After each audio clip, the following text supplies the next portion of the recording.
there is something you can do. You don't have to deny climate change. You don't have to deny that what we're doing to the planet. Yeah, the tornadoes in Mississippi, all of this huge, the catastrophic earthquake in Turkey, all of these climate crises, it's sending us all a very loud and clear message. Hey, we are doing something to Mother Earth, and she's throwing a temper tantrum right now. She's telling us, hey, y'all need to listen to me. And, that's some of the things we talk about, but we do want to hone it down to that basic message that what can you do? You can do something every day, right? One little thing, and it adds up to the collective if we all do it. Hello, and welcome to episode number 28 of the New World Normal podcast. I am your host, Debbie Harrell, intentional lifestyle coach and existential doula, helping my clients navigate life's transitions, big and small. On the New World Normal, I am talking with guest experts and thought leaders about questioning normal, disrupting it when necessary, and strategizing on how we can all navigate the big cultural shifts that are happening or that need to happen. Today, I'm excited to talk to the dynamic duo. I have mother and daughter team who I discovered via their podcast, the Earthy Girls. Raquel is a science teacher turned florist, and mom Rebecca is a lifelong gardener and artist. And as the Earthy Girls, they work to encourage, inform, and inspire their listeners to take small steps to shift their day-to-day choices to be more loving towards the planet, not just living in it. They frame it as an investment, not an inconvenience. And what really attracted me to their content was how they tackle tough topics with grace, understanding, and practical tips. I feel like this episode is full of practical tips, a lot of awareness building, and maybe a little bit of ranting by me because, I don't know, I get a little frustrated and passionate about the idea of saving our one planet. I hope you enjoy the conversation. I hope you take something away from it, and this should be coming out around Earth Day. So maybe as you're listening, you can think about what's something you can do to honor the earth during this time of rebirth, this lovely springtime. Today, I'm really excited to be interviewing two people, not one, but two. They go by the Earthy Girls. It's the mom and daughter dynamic duo, Rebecca and Raquel, who are helping to disrupt societal norms surrounding the environment. I feel like this, if there were ever a topic we could all agree on, it's the environment, right? We just have one planet to live on together. Like, how are we going to take care of it so that it can take care of us? So welcome. Thank you, Debbie, for the opportunity to speak to your community. Raquel and I are super passionate about the planet. As we like to say, there is no planet B. So that's what motivates us to come together weekly or most weeks and do our podcast. So thanks again for the opportunity. I'm sure Raquel's super excited as well. Yes. Hello. Thanks for having us, Debbie. Thanks for being here. I was really excited to discover your podcast back in the fall. And I love how practical it is and how relatable you two are. And I'm curious how you got started. Like, what made you decide to start a podcast about sustainability? Well, it's funny, it's because Raquel has been a true climate change activist with very small, practical ways. And her friends were calling her and me the Earthy Girls because, we're so earthy. I was in a class, a business class, online class during the pandemic. One of our assignments was to come up with a podcast. So I just texted Raquel late at night. I said, hey, we're going to do a podcast called the Earthy Girls. What do you think? She goes, okay. And so that's kind of how we started. I was like, we're going to do this. Because we both believe in it, and we were talking the talk, walking the walk, trying to convince our people in our sphere. And then I said, why not? Why not us? And Raquel just said, why not? I love that it was kind of already identified for you. People were already calling you that. And so you just stepped into that role with more intention. Yes. And I really think Raquel, her business, she saw an extreme waste of resources. And I think that's what broke her heart, that broke my heart. And then, we're doers, we're both action takers. And, I want Raquel to jump in there and kind of say, what it was for her, you know. Well, we started a product line called the Earthy Girls, and I'm a florist by day. And we have so many flowers left over, Debbie, as you could imagine, these big Texas grant. Everything is bigger in Texas, including our weddings. So you could imagine all the there's flowers that go to waste after a wedding. So I just started thinking, using my brain, getting together, what can I do with all of these extra flowers? So I said, Mom, what do you think about this idea of making paper from old flowers? She said, I love it. Let's try it. So that's really kind of where we got this idea of calling ourselves the Earthy Girls, creating something from nothing. And it was beautiful. People loved it. So we started selling it really kind of to my clients, to my brides, as, hey, here's something special that we can do with your flowers after your wedding. Instead of them ending up in the landfill, we can create something beautiful for you to keep as a keepsake or to give to your mom or bridesmaids. And they loved it. And then from there, we just kind of dived in with the podcast and said, okay, well, how can we make a daily change? How can we make an impact in our community? Mom is, we kind of term her as the earthy grandma, and I'm the earthy mama on the show. So I'm speaking to a younger generation of young moms. I have a 3-year-old and a 6-year-old. She has grandchildren and, children in their 30s. So she's speaking to a different generation. What can we do just every day? One small little thing, Debbie, to make a difference. Amazing. First of all, love, love, love the idea of creating the paper from the old flowers. That's brilliant. And like the business side of it, like total upsell, like, hey, I can create this for you. And what a lovely keepsake. Like I can see you can print something on it that you can frame, you can use it to write thank you notes, like lovely, lovely. And I'm like, okay, I live on an island where lots of weddings happen. Hey, talk to some of my wedding coordinators. Like, have you ever thought about this? Like, somebody needs to get those flowers. Let's make some paper. And that's one I kind of alluded to, the relatability of your podcast. And I feel like that is part of it. The two generations represented, and the fact that you're both coming at it from a practical way in your day-to-day life while you're raising 2 small kids. So yes, it's challenging. It's always challenging, but where can you find the small tweaks? At the essence, that's the core of what Raquel and I do. We consider ourselves conversation starters. We consider ourselves communicators with a call to action, because we're like, hey, we know it's not easy to, pick up litter. We know it's not easy to wash out and rinse your recycling and dry it. Hey, we know it's not easy to capture some of your, rinse water and,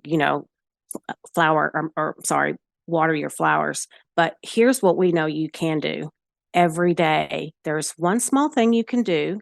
And even if it's just with your purchasing power, choosing your choice is your superpower. You have a choice. And that's what Raquel and I want to talk about every week. And, it may be kind of repetitive. Hey, what can you do for the planet each and every day? But at the end of the day, you do have that choice. You have that option.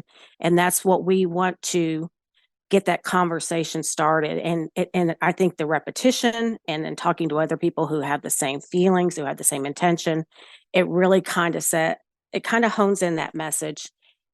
There is something you can do. You don't have to deny climate change. You don't have to deny that what we're doing to the planet. Yeah, the tornadoes in Mississippi, all of this huge, the catastrophic earthquake in Turkey, all of these climate crises, it's sending us all a very loud and clear message. Hey, we are doing something to Mother Earth, and she's throwing a temper tantrum right now. She's telling us, hey, y'all need to listen to me. And, that's some of the things we talk about, but we do want to hone it down to that basic message that what can you do?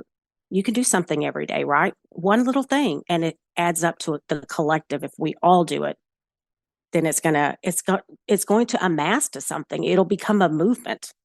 And I feel it's a self-perpetuating we're starting from this place where it feels kind of overwhelming, right? That we're hearing about it every day, constantly, not just the earth, but like all the issues. And so you get stuck and you feel completely overwhelmed, and I can't do anything to change any of this. So I'm just going to do nothing and go about my business. And so building that awareness and showing them, oh, but you can make these small tweaks. And then when they start to make those small tweaks, I know for me, it feels good. You feel empowered, and you feel, a lot of times I say, look, when you're feeling depressed, being of service, going and helping somebody feels good. Well, this is just a way of being of service to the earth and taking care of it, because it takes care of us, and it feels good and it perpetuates. And so that it makes it a little easier for you to share with somebody else, like, hey, I've tried this, and this, what do you think about that? Do you have any pet peeves when it comes to, I'll share mine first, maybe make it easier. Okay. Every time you walk in the grocery store and there are those flats of the little water bottles, and every time I see somebody grab one, I'm like, why are you doing that? Like, no, don't. First, it's full of plastic. So you're giving your kids all that plastic, but like, I understand on a level, like the raising small kids, the convenience of just grab some water because you don't want them to have juice maybe all the time or soda. But that I got a water dispenser in my house when my kids hit a certain age, and it has made all the difference. They use the refillable things. When we're at home, we can just get nice water because our tap water isn't great. We rent, so I'm not putting in a big filtration system. But so that was my pet peeve, was the water bottles. And I will also say there's a disconnect, because you talk to people, you know them to be people that care about the environment and consider themselves naturalists, or they like the outdoors, and that you see them grabbing those things. So they're not even putting the two together, that flat of plastic is going to live forever on this earth, just for the convenience of you having that little bit of water. And I know I get kind of ranty and preachy when I say it, and I've been working on trying to offer it as a gift. Here's some information, but it's really hard because I get frustrated. So are there any things that are like that for you? Help me feel better. I'm sure we have a lot. Mom, do you want to just say one thing? I'll try to say one thing. Yeah, because I will start with this, because this is something that I think would, if I can give a contribution to the conversation, I would say this: check yourself, rethink. I feel like if you can rethink, you will reimagine and you will rework and you will do something different. And it has to start here with your mindset, because some of us, not all of us, some people talk about we're asleep, we're just going through the motions. Human beings were hardwired for habits, right?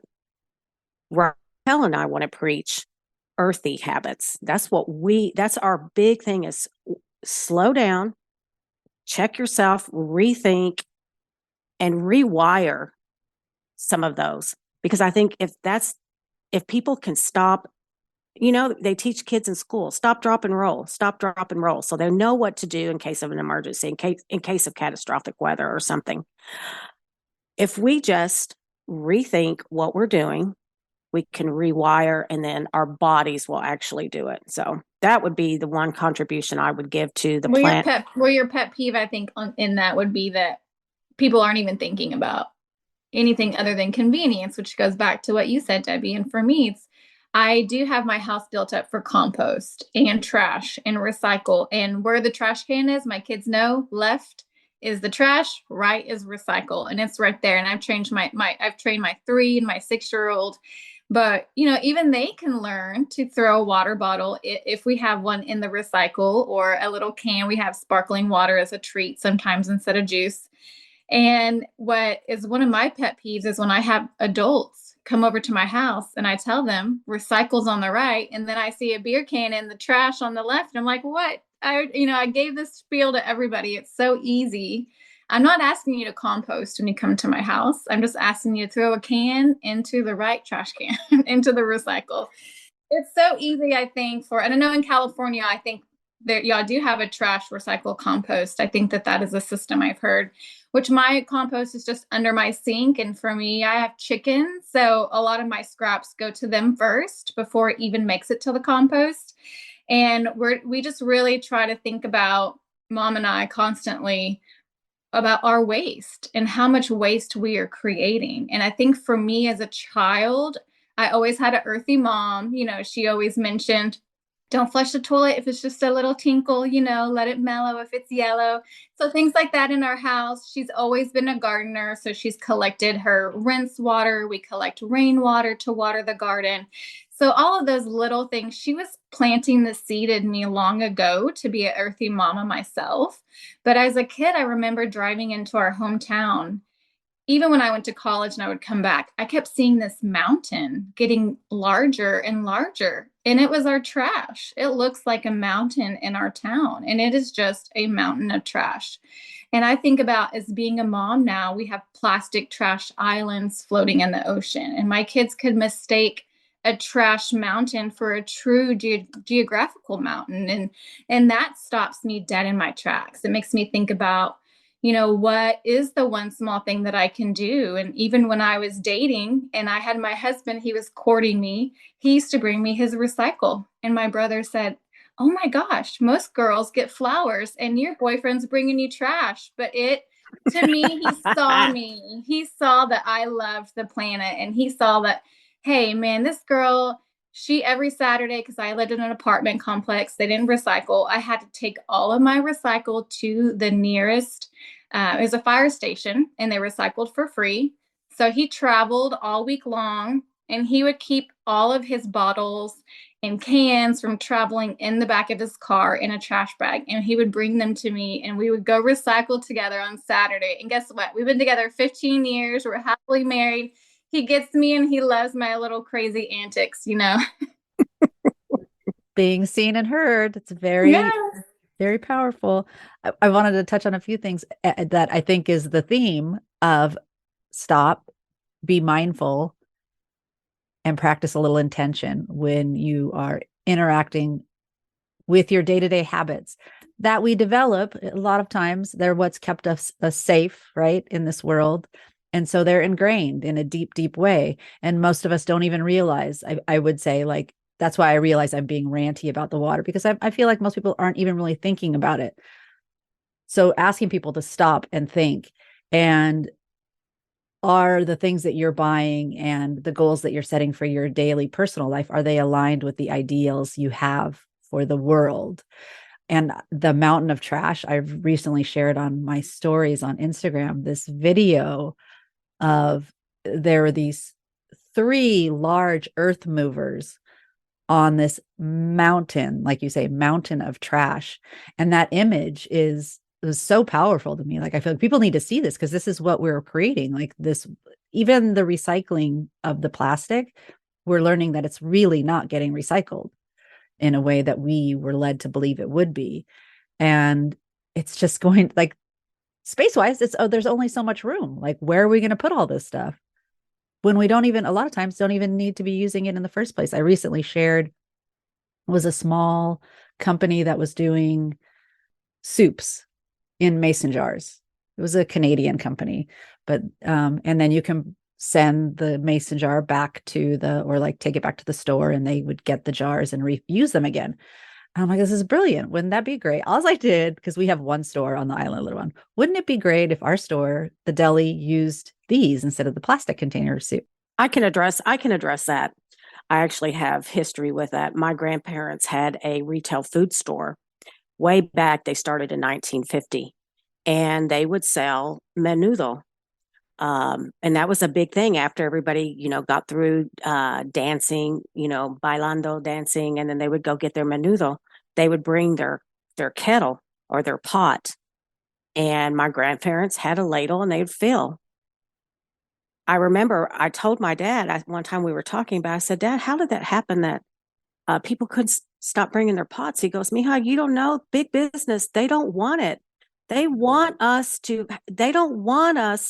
to have good, clean food. And see, my father is an earthy guy. He has always preached, don't drink soda out of plastic. Don't drink so much soda. When I was having headaches, I was just like, oh my God. When I finally got off soda, I had extreme withdrawals because it was poison. He told me that's poison you're putting into your body and that aluminum has poison in it. Anyhow, he would tell me. So big business, Raquel and I talked a little bit about this when we were having a pre-show conversation. The producers, let's just call them the mass producers. We won't name names, big business, whoever. They have got us caught in their web of convenience and not thinking. We're walking around like zombie robots, drinking water bottles, going to the store, driving around. And meanwhile, back at the ranch, Mother Earth is saying, what are you doing? What are you doing? Because you need to have a plastic water bottle and you need to have all these plastic bags. So back to the pet peeve.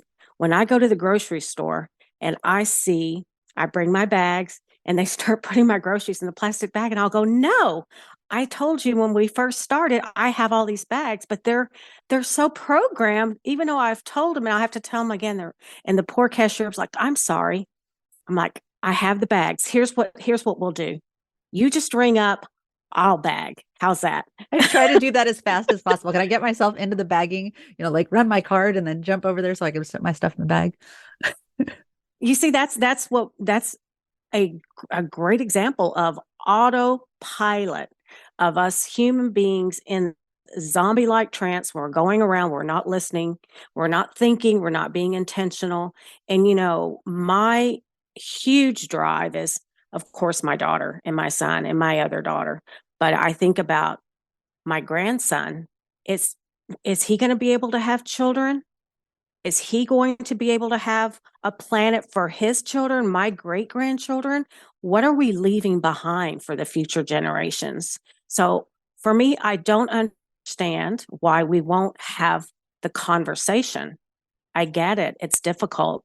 It can be overwhelming, but you know what? We're all big here. We need to overcome the overwhelm, right? Well, and what about that can-do spirit? We're always like, we're number one. And we have this challenge and we're like, oh yeah, we're not going to deal with that. Where's the ingenuity? Where's the problem solving? Like, come on, let's do it. Let's rally behind it. Let's, I feel like it's a cause that we can all get behind, but there are big people at play that are benefiting from the fact that we are on autopilot and just zombifying our purchases.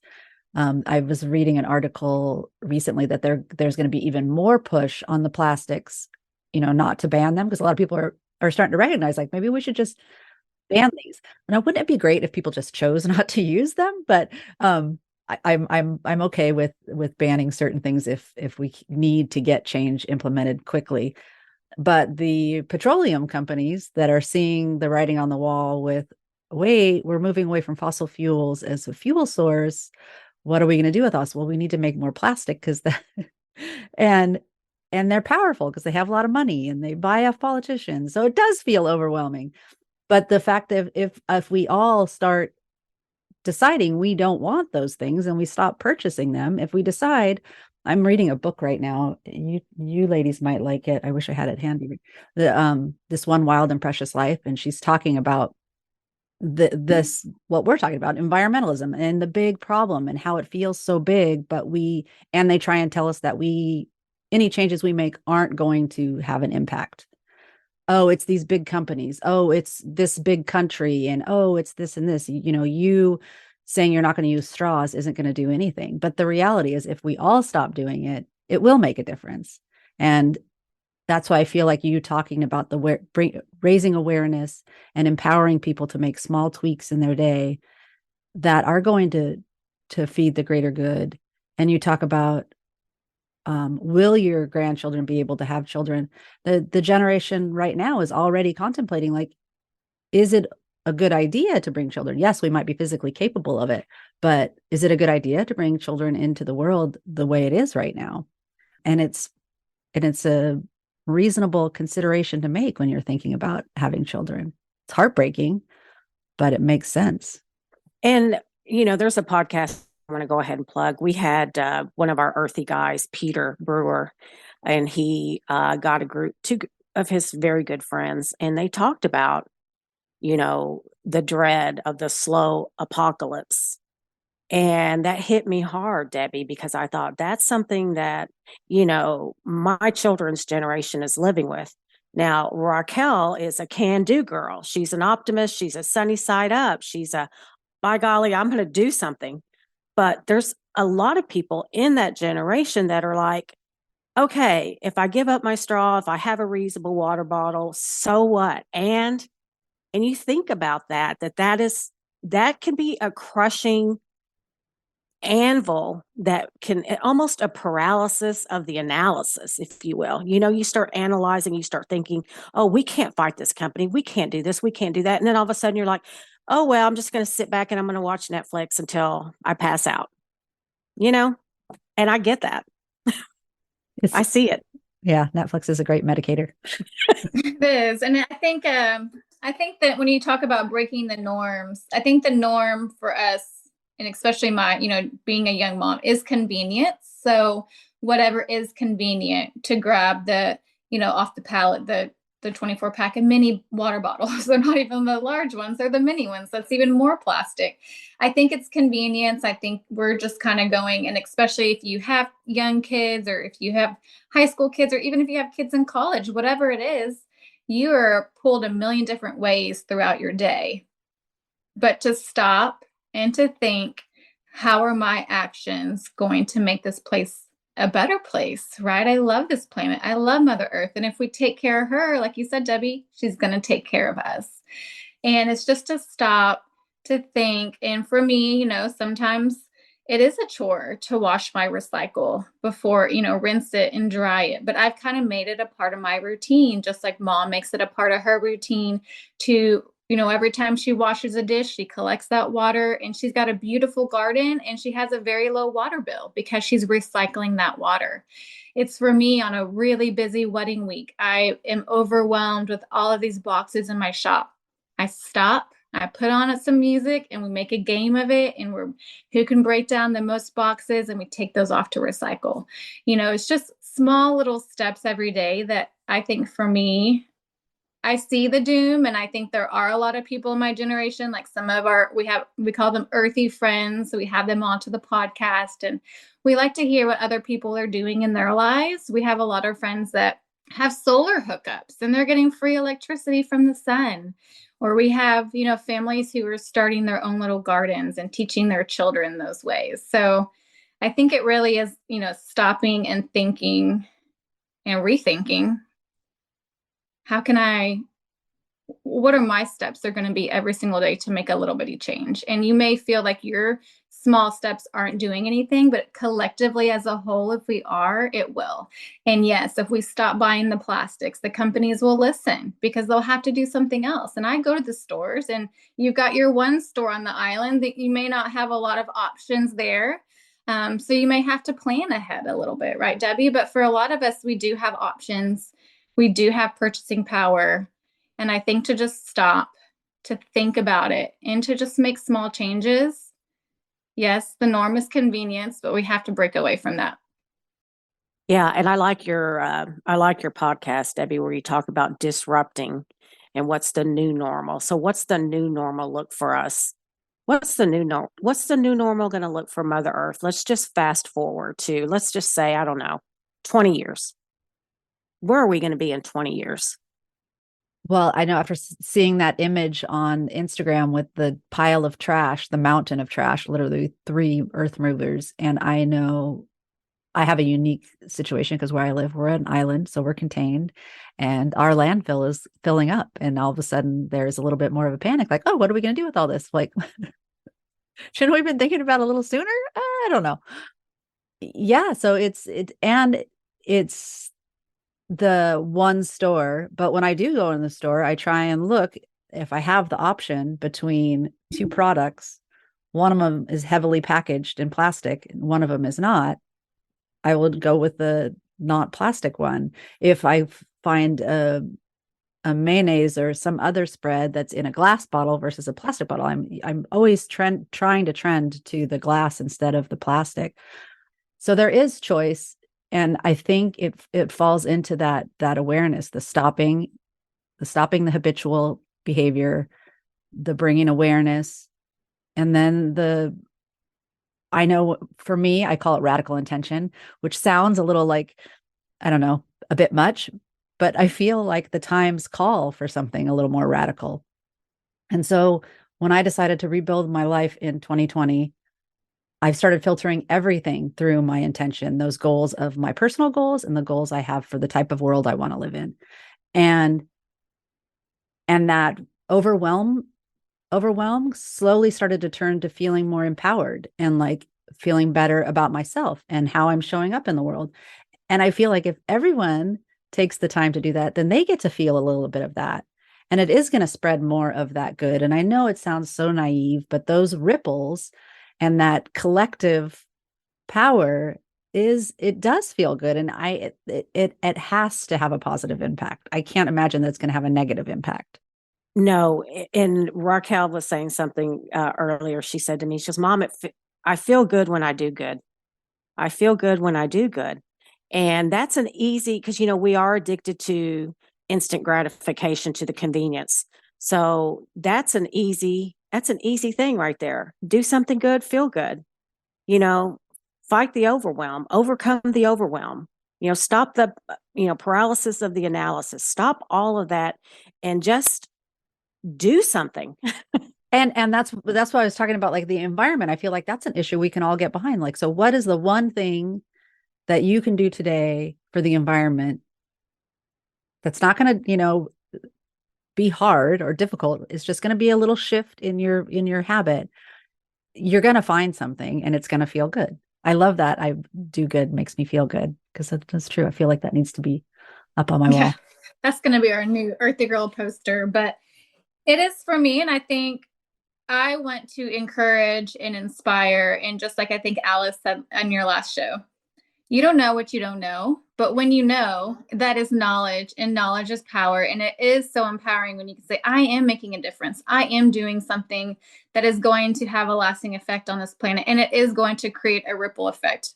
Mom is an earthy mom, so she's created earthy children, and I'm going to create earthy children. And then my friends or my kids stop to say something to their friends, and it may disrupt their norm a little bit too, and then now they've got an earthy friend. And it's just, we talk about planting the seeds, and just, you're constantly, when you're an earthy mom, you're planting these little seeds for your kids, and they're constantly watching you.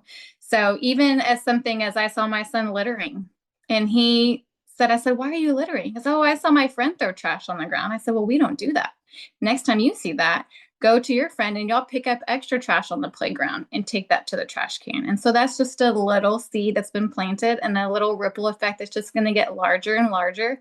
And as a collective, as a whole, I am optimist. I do see change happening right in front of us. And so I know some people want to say, I can't make a difference, but I don't believe that. I believe that we can. I believe so too. Not every day, but most days. Yes. And I was watching something. What is it? It's about reprogramming our reticulating. It's the part of your brain that's right back here, and it finds the evidence for what you believe is true, right? Yeah, our mammalian brain. Yeah, that's our mammalian brain that but we have the frontal cortex, lobe. Yes. Frontal, yes. So it challenging it when you're feeling that overwhelm and like, I can't do any good and it's all doom and gloom, challenging yourself to find evidence of the opposite. Where do I see good happening? And I know for me, it was a lot of shifting the way I'm using social media to make sure I'm following not just doom and gloom accounts, but like the good news account, which is always so heartwarming and reminding you that there's the good. And having this podcast, connecting with other people who are out there wanting to do good things in the world has been super cathartic for me. What are some of the good things that you see your listeners shifting? Do you get feedback from them? Or are they like, hey, I tried this and this is what happened? Or like, we do. Our very first review was from a woman in Canada, and she said the same thing. She said, we're a must listen because we keep it light. And for the most part, we do. There are moments when the news is not good, but the way we want to view things through our lenses, positive, affirming, life affirming. Raquel and I talk a lot about self-love, love for our community, love for the planet, the ripple effect that everybody says, oh, that doesn't work. But we have gotten feedback from people, and I've had several people reach out to me and say, we love you and Raquel, we love you. And we love what you're talking about. And I do some of the same things. There's people out there that are like, we had a guest on. She makes her own gray water filtration system, for God's sakes. I mean, she's out there trying to save streams and creeks and ponds from all the runoff that, from all the trash that are in our gutters that flow out to all of our waterways that eventually end up in the ocean where a large part of our food lives. So we have people in our community that are like Peter. He's got his own solar system. He's building his own wind farm. He has an EV. He's total vegan.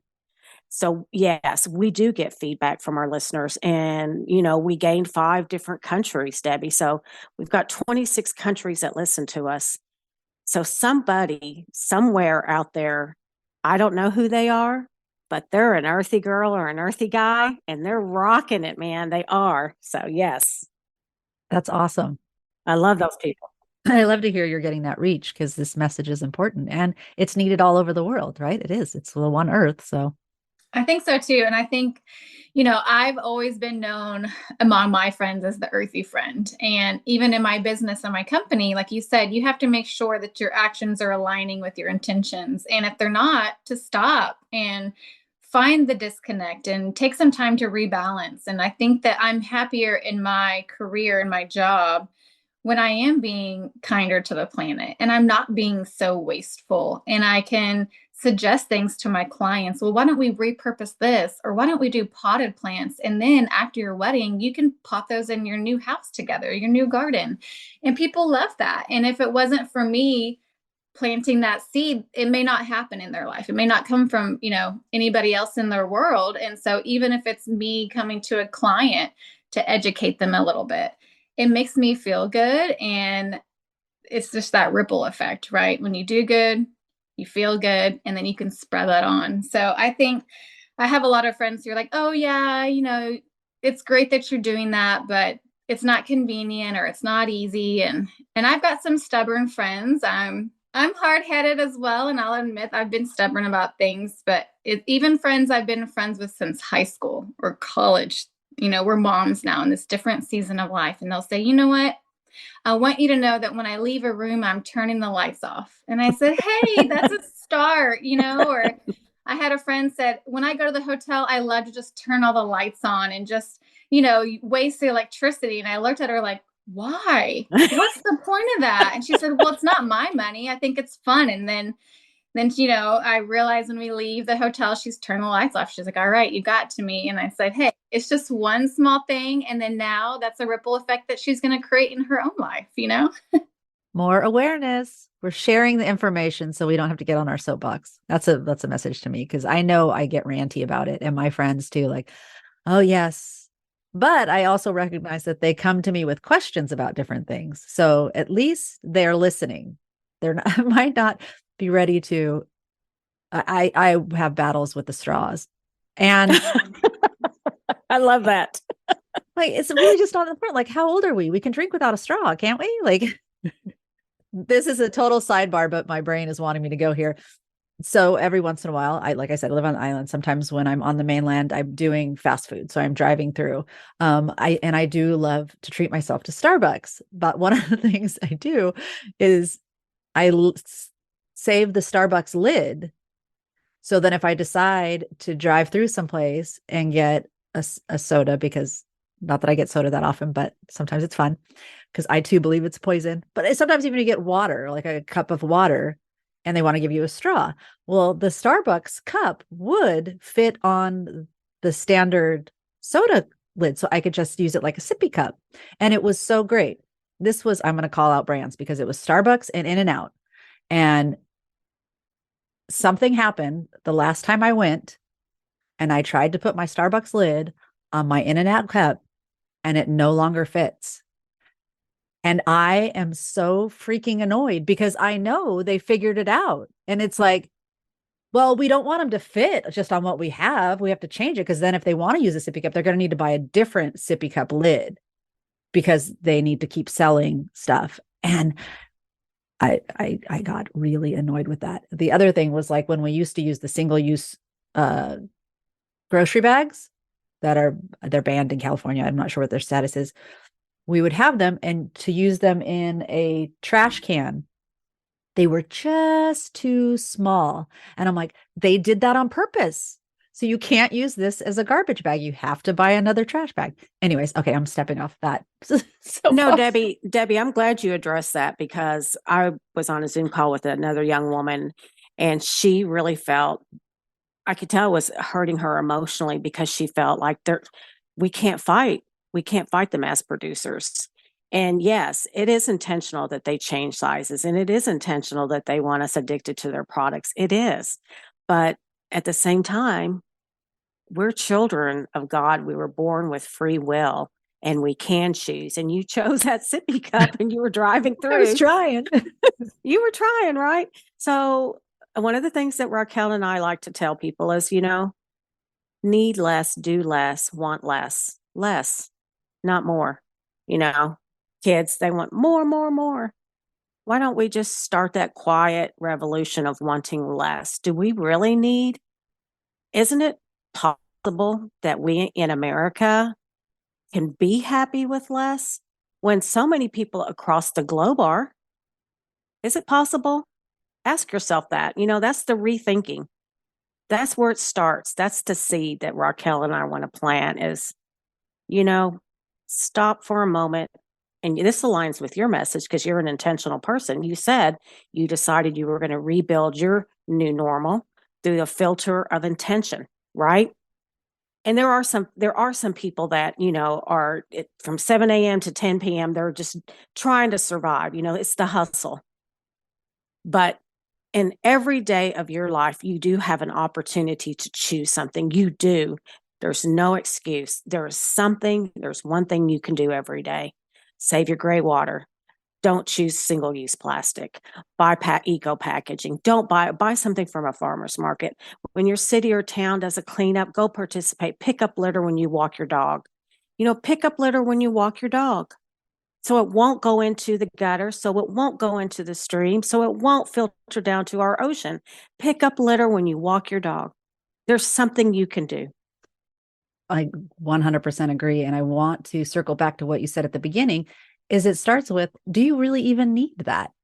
Like what we joke a lot about, I can't get out of Target without spending $200, right? Mm-hmm.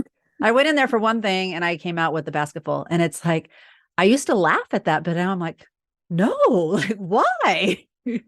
Stop buying crap you don't need. I guarantee you don't need the stuff that's in the thing. And that's when I know this is my battle to learn how to say that with more grace and compassion as opposed to like, no, stop.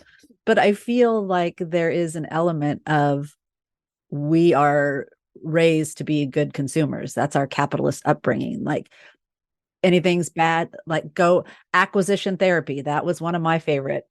So I get it, but that's what's creating all this because it's just going to end up in the trash. Like start at the beginning before it's going to end up on the side of the road or in a recycling bin that's not going to actually get recycled. Like, do you really need this thing?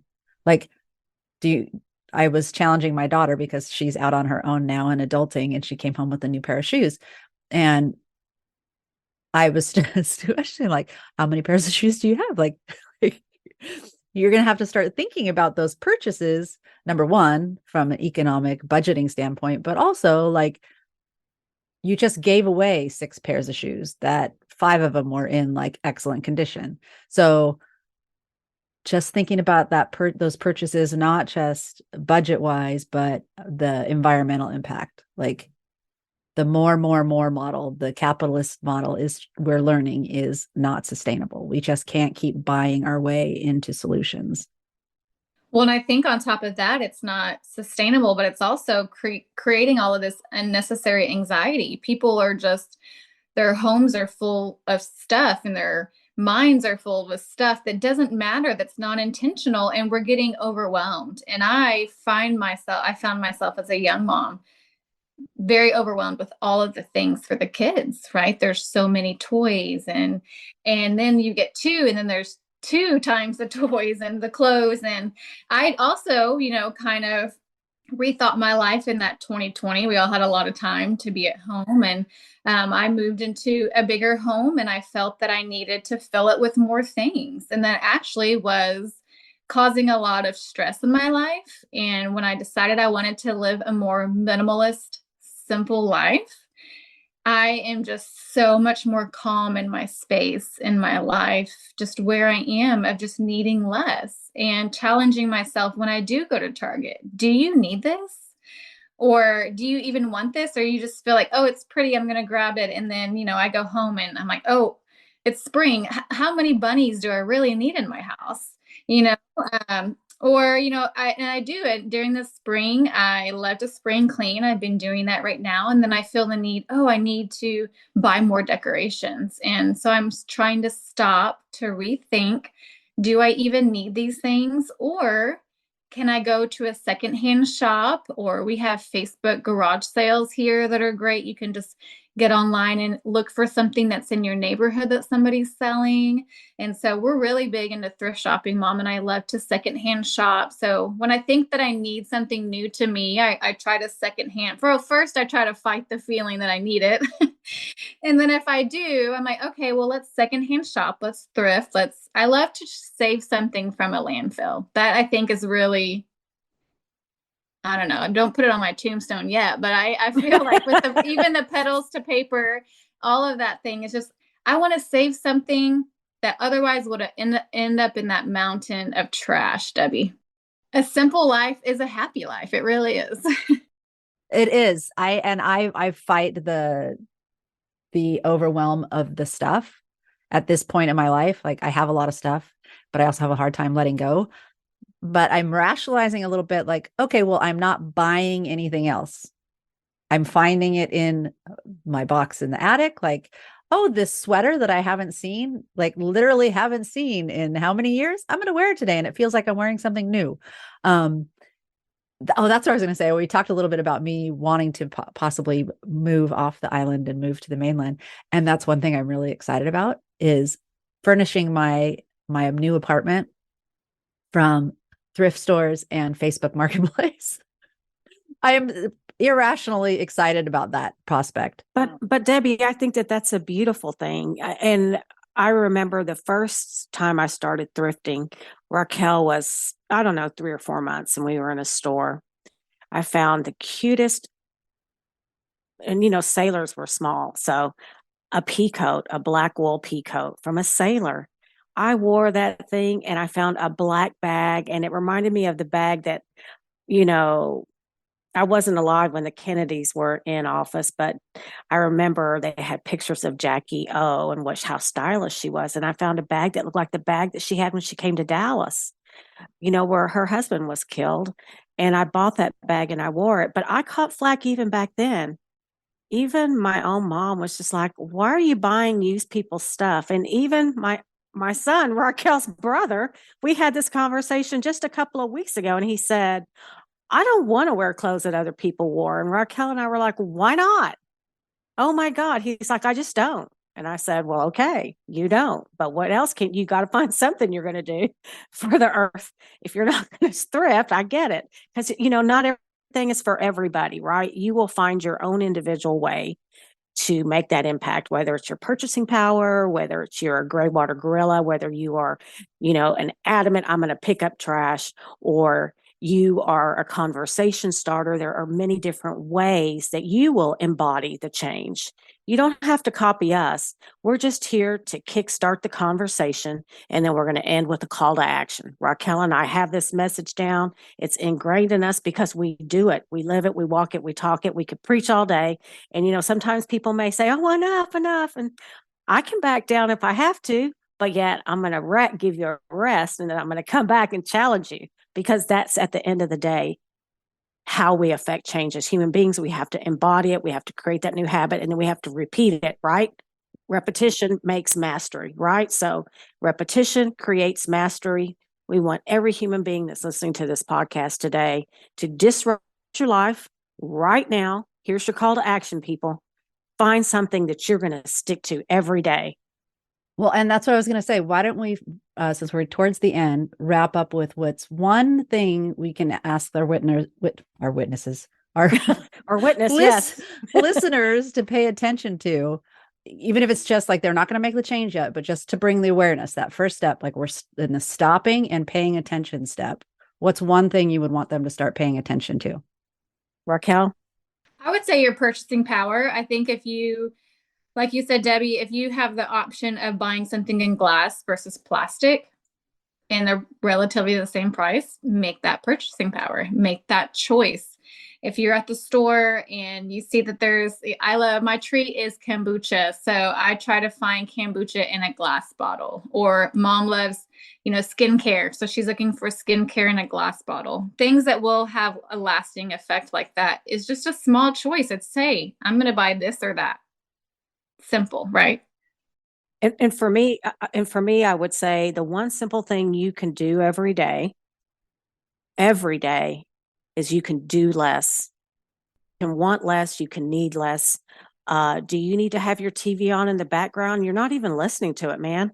I'll challenge my husband. I'm like, why is the TV on? You're not even listening to it. I used to challenge the kids. Why do you turn on the water before you even brush your teeth? Why turn on the water while you're putting the tube, you're getting out the tube from the drawer. The water's running. The tube, you got the toothbrush, the water's still running. I would walk by and I would say, and I would just literally turn the water off, Debbie. I would just like, what are you doing? The water's running and there's no need. I would say that. Watch your water intake, because water's going to be the new gold. I will tell you that would be my one takeaway to anyone listening to this podcast. My husband was happy with me. He goes, man, the water bill's really low. Challenge yourself. Do you need to wash your hair every day and then blow dry it, blow it out? If you're working from home, no, you don't. You don't even need to shower, really. You really don't. Brush your teeth. Yes. Flush Yes. your commode. If it's brown, flush it down. But here's what I would say. Watch your water. Be mindful of your water, because that is something that we cannot replace, and we cannot clean it of all the toxins that we are putting. Everything that we put in our mouth comes out of us is creating toxic water. Then they have to put the chemicals in to clean the water from our toxins. That's what I would tell people is watch your water. And I the mindfulness of all the toxins that are being created are ending up in our water is a very good thing for people to pay attention to. Like all the cleaners that you're using, even the skincare stuff that has weird chemicals in it, which is a whole nother topic that we Your prescription pills, all of that is back up in the water. We had a great water lady on the show, Virginia, and she said every single prescription pill that we take ends back up in the water. I've watched a couple fascinating documentaries about learning about different populations by what pharmaceuticals are in the wastewater. Like, wow, that makes a lot of sense. Okay, I'm going to try and give my one thought without sounding like I'm getting too judgy. But it is an area that I spent some time since I've been doing the rebuilding. Part of it was out of a budgetary need of like, I need to be sure that I'm not wasting things like my food. I mean, I'm talking about food, raising young kids. I know a lot of times like I'd buy stuff, they wouldn't eat it. It'd end up in the trash. Well, now that I'm more just buying for myself, I'm very conscious of using everything that I've purchased and making sure it doesn't go to waste. And I think about how much money I'm saving, and that's not ending up in a landfill. And the other thing that I haven't quite done yet, mainly because I haven't gone out to a restaurant since I've read this part of the book that I'm reading, she takes her own to-go containers when she goes to the restaurant. So mine are like, my thought is if you go to the restaurant, take your to-go container so you can take the food that's left over and eat it. And then be mindful of what you're buying for yourself. Are you going to eat it all? Do you have enough time to eat it? Because a lot of times we try and buy so much that there's no way we could possibly eat that before it goes bad, especially avocados, because one day they're good and the next day they're bad. So that's and then the other question I like to end on, because like we talked a few times, all these issues can be overwhelming. And that tends to give us that spirally, I have no power feeling, and we start to feel bad about ourselves. So one of the things I encourage my clients, my listeners, is to take care of themselves so we can take care of each other. What are ways you two are taking care of yourself? Like, do you have any favorite self-care routines or rituals? I do. I have quite a few. She's in her self-care part of life. So Yes, I am. I am, because when I was a young mother like Raquel, you're running to and fro. But even back then, when I was that busy, I always gave myself time for a walk. Now I have time to sit in stillness. I put, I guard the gate of my mind, and I put good words into my mind. I put the teachings of the human beings who came before us, who knew a thing or two, right? They knew a thing or two. So I put their words into my mind with stillness, with water. And a lot of times I'll add high frequency music to that, because being an earthy girl and writing the podcast and having to keep up with the research, I'll hit the dip, and where I'm like, they call it the F it wall, where why am I even bothering? But then I reinvest and rethink and reinvest in my self-care. And well, like yesterday, I was tired, but I sat in the sun with my feet, on the soil. I was grounding, and I was able to replenish myself so that I can continue to have a realistic mindset about what we're doing. And I can face it, not only face it, I can overcome the overwhelm, and then I can take action. So yeah, my self-care is every morning, first thing. yeah, I'm always looking up to all the great things you're doing. And for me, just sitting still, a lot of times we talk how great meditation is. We've done some episodes. We actually started out this season with self-care and self-love, and just free, earthy ways that you can love on yourself a little bit more, because when you are happy and you feel good, you're able to do good. It's just a cycle, right, Debbie? So I love to get outside and do some grounding, especially here in Texas. Spring is feeling great outside, the sun is shining. So even if my day is crazy, if I've got a busy wedding week with events, I'm taking the kids to school, even 10 minutes of getting outside, just listening to the birds chirp, sitting in the sun, taking my shoes off, and just sitting in that silence, that sets my day and makes me so intentional for every aspect of my day. And so starting, even if I can get up 10 or 20 minutes before the kids get up, and wake up, sit in stillness, stretch, meditate. And then I'm so much of a calmer, peaceful person. And then that ripple effect, it goes miles. When my kids wake up and they have a happy, calm mom, it sets their tone, and they're able to go out and love the world too. So we believe in that ripple effect so much here in Earthy Girl. Just loving yourself, loving the planet. It's all good things. Amazing. I love how simple and practical, and it's really the mindful intention with what you're doing. Like, you can sit in silence and not get the benefits if you sit in silence with intention. It's a little different.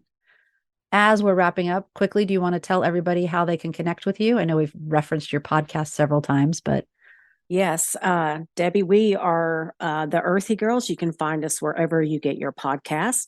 Raquel does a great job on Instagram. We are at earthygirl.co. We are also Earthy Girls on Facebook. And pretty soon we are going to launch a course to help detox your domain. So Raquel kind of went through an experience where she really needed to, know, go deep into detoxing her domain because she had a situation with mold. So she's come up with a lot of good, easy, inexpensive ways to detox your domain. And in addition, we will, we're going to build a website and we'll have, some free offers. I'm going to do a PDF on a pollinator garden, because I feel like if you're going to start gardening, you need to make sure you've got your pollinators first and foremost, because guess what? You can buy all the plants you want to, but if you don't have any bees or wasps or flies to, buzz around, then your crops won't grow. So we're going to do some things like that. We're going to kind of expand, and Raquel's a former science teacher, so she loves to teach. I'm more kind of like the preacher, as you can tell. Raquel's She's our reporter, our journalist, our reporter, and I love the education aspect of it. So, just educating every single day, just one small thing, encouraging, hey, this is what I did for the planet today. Mom, what'd you do for the planet today? And then our listeners start thinking, okay, well, what can I do? And so, we love people, they call in and tell us. And now I feel like, Debbie, we have a new earthy friend. I love hearing all the things that you're doing in your life, and you're going to raise an earthy girl too. And then maybe she'll be a mom one day, and that ripple effect will go even further. So we really are, love to educate, love to inspire. Mom is a realist. She keeps it real. And, I try to bring a little bit of optimism to the show about, hey, we can do something every single day that's going to make a difference. And we're just here. We want to educate and inspire and keep it fun and light. So Love it. Okay. Well, everybody go check out the Earthy Girls podcast and what they're up to on their website, and go do something for the earth today. Thank you, ladies. Thank you. And y'all stay earthy. stay earthy. Well, that was our show for today. Thank you for sticking around to the end. I hope you enjoyed it. I hope you got some good tips from that. And at the beginning of the show, I challenged you to think of how you might implement something you learned today.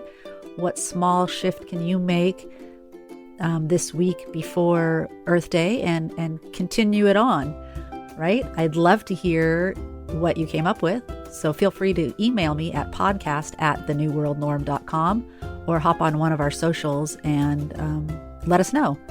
And in the meantime, if you enjoyed this episode, please share it with a friend. Please share it on your social media, like, follow, subscribe, and leave us a review, because it really does help get the word out. And we appreciate you listening, and we want more people to hear the good news that we have power to create our world normal and make the world a better place.